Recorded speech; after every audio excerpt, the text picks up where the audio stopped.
Today, we're doing something pretty incredible. We are going to time travel. Well, okay, grammatically speaking, at least.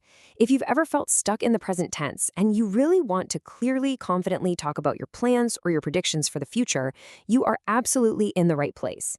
In this explainer, we're mastering one of the most powerful tools in the English language for talking about what happens next, the phrase be going to. Think of it literally as your linguistic time machine. So here's our roadmap. First, we'll officially meet be going to. Then we'll dive into plans and predictions. After that, negatives and questions, followed by the ultimate showdown of will versus going to, and finally, we'll wrap up with some time to practice. All right, section 1. Meet be going to, your core time travel formula. To start our time machine, we really need to understand the engine. Be going to isn't just some random collection of words, right? It's a highly reliable, incredibly consistent formula. Think of it like the fundamental math you need to talk about your future intentions and evidence-based predictions. It goes like this. You always start with your subject. Then you add the correct present tense form of the verb to be. So am, is, or are, depending on your subject. Then comes the star of the show, the fixed phrase going to. After that, just drop in your base verb. No S, no ing, just the pure base verb. And finally, your object. Subject, be, going to, base verb, object. It is honestly that simple. Oh, and a quick pro tip for you. In casual spoken English, going to almost always morphs into gonna, but the underlying formula, exactly the same. Let's actually see this engine in action with a few practical examples. Notice how the to be verb changes to match the subject perfectly, but the rest of the formula stays wonderfully consistent. I am going to study tonight. Now swap the subject to she, and we get she is going to visit her grandmother this weekend. If we move to a plural subject like they, we use are, giving us they are going to play football after school. And similarly, we are going to watch a movie tonight. See how seamless that is?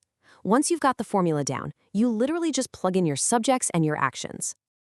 Moving right along to section 2, plans and predictions, the 2 golden rules. Okay, now that we know how to build the sentence, we kind of need to know exactly when to fire up this time machine out in the wild. There are 2 golden rules for using be going to, and honestly, understanding the difference between them is the secret to sounding like a totally natural English speaker. We can basically split this into 2 categories, the internal and the external. First up, internal future plans or intentions. This means you have already decided to do something. The decision happened in the past and the action is in the future. Second, we've got predictions based on evidence. This isn't just blind guessing. This is when you look at the external world, you see something happening right now, and you realize an outcome is highly likely. Let's look a little closer at both of these. Here's our first golden rule in action. A future plan or intention. I'm going to learn Spanish next year. When someone says this, they aren't deciding right at this exact second. They've thought about it, they've made the plan, and now they're simply stating their established intention out loud. It's just like someone saying, he's going to buy a new laptop. The decision? Already made. The execution is just waiting for the future. Now contrast that with our second golden rule, a prediction based on clear, present evidence. Look at those dark clouds. It is going to rain. We aren't just guessing here. The dark clouds are physical evidence right in front of our eyes. Because of what we see right now, we can confidently predict the immediate future. Or, imagine you see someone carrying a towering, wobbly stack of textbooks. You clearly see the evidence, so you warn them. Be careful, you are going to drop those books. All right, on to section 3, negatives and questions, shape-shifting the sentence. So we know how to state a positive plan, but what if you want to cancel a plan? Or maybe ask someone else about their future? We need to learn the mechanics of shape-shifting our core formula. And making a sentence negative is incredibly straightforward. It's just a simple 3-step process. Step 1, start with your subject and your to be verb, am, is, or are. Step 2, just drop the word not right into the middle. Kind of think of not as the brake pedal on your time machine. Step 3, finish it off with going to and your base verb. So a positive sentence like, I am going to stay at home, easily transforms into I am not going to stay at home. She is going to come becomes she isn't going to come today. And they are going to travel turns into they aren't going to travel this summer. Just tap the brakes and add not. Creating a question is honestly just as easy. It just requires a quick flip of the first 2 words. Instead of subject, then verb, we just move the to be verb to the very front. Am, is, or are, followed by the subject, then going to, plus the base verb. So if you want to know about someone's evening plans, you flip it and ask, are you going to study tonight? Want to know about a friend? Is she going to join us? Or maybe a group? Are they going to travel next month? It's a simple structural flip, and boom, you instantly have a perfect question. Now, to really anchor your sentences in the future, you're going to want to pair them with time expressions. Think of these as the context clues that set the exact dial on your time machine. They frequently accompany be going to. We're talking about things like tomorrow, tonight, next week, next month, next year, this weekend, or soon. These words act as the perfect partner to our formula. For instance, we're going to visit our cousins this weekend, or he's going to start a new job next month.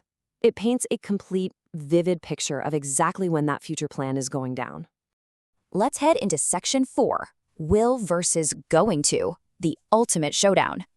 All right, we have arrived at the climax of our explainer. This right here is the biggest point of confusion for so many English learners. When you're talking about the future, you generally have two main tools in your toolbox, will and be going to. Knowing which one to pull out is a total master skill. Notice the distinct jobs these two have. We use will for spontaneous moments, quick decisions made exactly at the time of speaking, making promises or making predictions when you don't actually have any clear evidence. You're basically just guessing. On the flip side, as we've just learned, be going to is the tool you grab for plans you've already firmly made in the past or for predictions where you have solid physical evidence right in front of you. Let's actually look at how this plays out in real-world situations. Imagine your phone suddenly rings. You didn't plan for it to ring, so you make a quick decision right there in the moment. You use will and say, I'll answer the phone. But what about a pre-planned trip? You bought the tickets weeks ago. The decision is firmly made. So you use be going to. I'm going to visit my grandparents. And finally, you step outside and see a dark sky. You have clear, visible evidence. You don't use will here. You grab be going to and say, look at the sky. It's going to rain. The evidence dictates the tense, every single time. Moving to our final section, number 5. Time to practice. The challenge. Okay, you've got the rules, you've seen the formula, and you definitely know how to choose the right tool for the job. But learning isn't just listening, right? It's doing. It is time to practice. I'm going to give you a few rapid-fire challenges to really lock this information into your brain. Here's your first challenge. Fill in the blank. The subject is she, the base verb is go, and it's a pre-planned event happening tomorrow. How do we build this? Think about it for just a second. Did you get it? The correct answer is, she is going to go to the dentist tomorrow. We matched the to be verb is with the subject she, added our magic phrase going to, and plugged in the base verb go. Excellent work. Let's level up. For our second challenge, we're asking a question. Fill in the blanks. The subject is they, and the verb is play. Remember our shape-shifting rules to construct your sentence. Take a guess. And the answer is, are they going to play basketball this evening?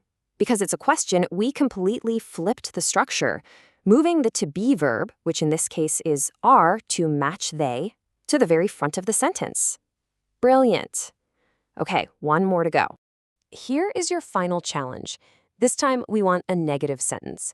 The subject is we, and the plan we are canceling is to buy a new car this year. How do we build this one? Think about that 3-step process with the brake pedal. The answer is, we aren't going to buy a new car this year. Or, fully written out, we are not going to buy. You took the to be verb are, added the not, and finished with going to buy. If you nailed these, you are well on your way to perfectly navigating the future tense. And just like that, you've successfully unlocked the mechanics of be going to. You know how to confidently state your plans, predict outcomes based on solid evidence, manipulate the formula into negatives and questions, and you know exactly when to choose it over will. The future is officially in your hands, and your linguistic time machine is fully fueled up. So the only question left is, what are you going to master next? Keep practicing, and we'll catch you next time.